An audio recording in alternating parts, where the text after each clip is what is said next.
देखिए 13 का बी पर ध्यान दीजिए। इसमें दो तरह के गुडविल का बात है। एक गुडविल जो आपने पिछले सवाल में देखा कि जब कोई साझेदार रिटायर करता है तो उस समय में बैलेंस शीट में जो गुडविल मौजूद होता है उस गुडविल को पुराने सभी साझेदार यानी एडमिशन पार्टनर के संबंध में पुराने साझेदार और रिटायरमेंट और डेथ के संबंध में कहेंगे सभी साझेदार के द्वारा पूंजी खाता के माध्यम से पुराने अनुपात में बांटकर समाप्त कर दिया जाता है।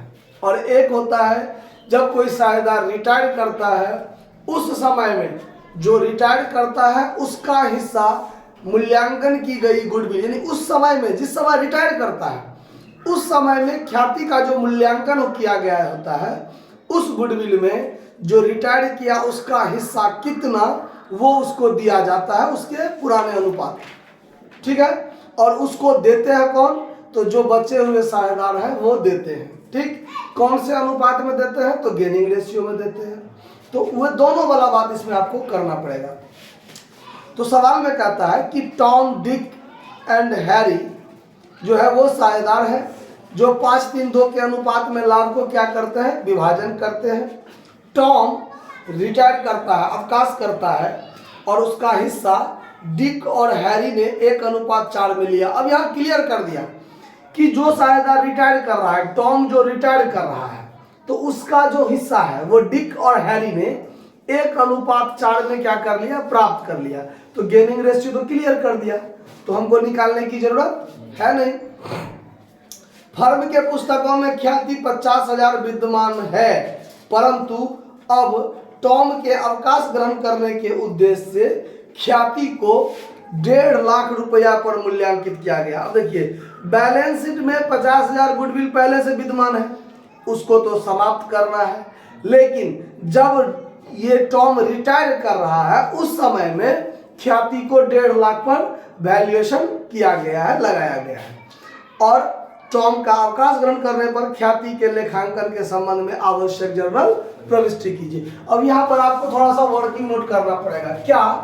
तो सबसे पहले यहां लिखेंगे कि old ratio of Tom, Dick and Harry कितना है? 5:3 अनुपात है उसका। ओल्ड रेशियो 5:3, यही है ना? ठीक। और यह टॉम रिटायर कर रहा है तो Tom is retiring partner, Tom is retiring partner, ये रिटायर कर गया और उसका हिस्सा जो है टॉम का हिस्सा है 5/10। अब उसके बाद दिया हुआ है gaining ratio of Dick and Harry, उसका 1:4 दिया हुआ है। क्लियर है बात?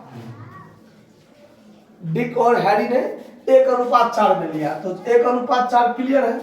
अब यहां देखते हैं कि total goodwill of the firm, total goodwill of the firm 1.5 lakh पर मूल्यांकन किया गया है। तो अब टॉम जो रिटायर किया है तो टॉम्स शेयर इन गुडविल कितना होगा? टॉम्स शेयर इन गुडविल उसका हिस्सा हो जाएगा 1.5 लाख गुने 5/10 तो 15/5 75,000। यानी टॉम को रिटायर करने के संबंध में 75,000 गुडविल में हिस्सा उसको मिलना चाहिए। तो उसको देगा कौन? तो डिक और हैरी देगा, वो गेनिंग रेशियो में देगा। तो अब लिखेंगे डिक्स शेयर बराबर 75,000 गुने 1/5 तो 15/5 15,000 और Harry's share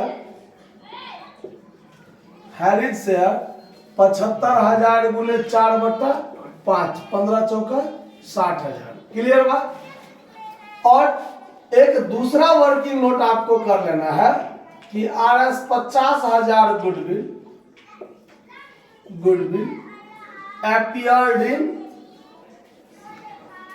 appeared in balance sheet. और इसको तीनों साझेदार बांटेगा, टॉम, डिक और हैरी बांटेगा। किस अनुपात में बांटेगा? तो पुराने अनुपात में बांटेगा। तो यहां करेंगे काम टॉम्स शेयर 50,000 गुने 5/10 25,000। डिस्क शेयर 50,000 गुने 3/10 15,000। और हैरिस शेयर 50,000 गुने 2/10 10,000। क्लियर। अब बनाना है हमको जर्नल एंट्री। तो जब हम जर्नल एंट्री बनाएंगे, journal entry in the books of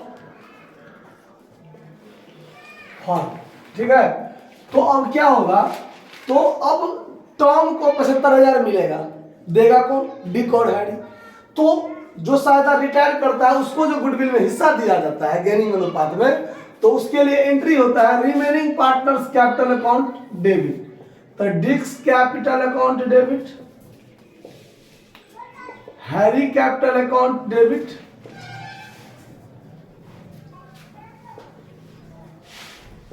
Harry's capital account debit, और to Tom's capital account.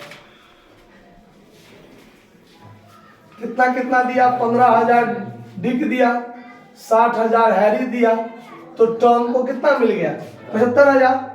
Narration लिख देंगे, being amount of goodwill adjusted bye partners capital account in there gaining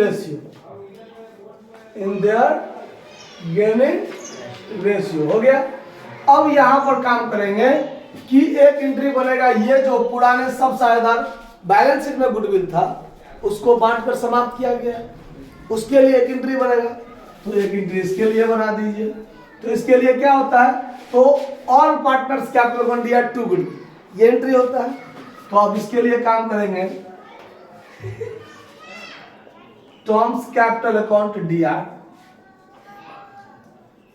Dix capital account DR, Harry's capital account DR, to goodwill account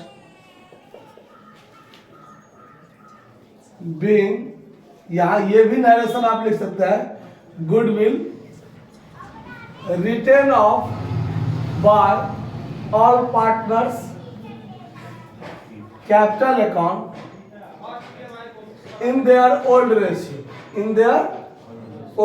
यानी पुराने साझेदार के, मतलब सभी साझेदारों के पूंजी खाता के माध्यम से उनके पुराने अनुपात में रिटेन ऑफ कर दिया गया, समाप्त कर दिया गया। ठीक है। अब अमाउंट कितना हो जाएगा, इसमें 25,000, इसमें 15,000 और इसमें 10,000, मिलाकर यहाँ पर 50,000। बात खत्म। कहीं कोई दिक्कत नहीं लगा समझने में, नोट कर लीजिए। धन्यवाद।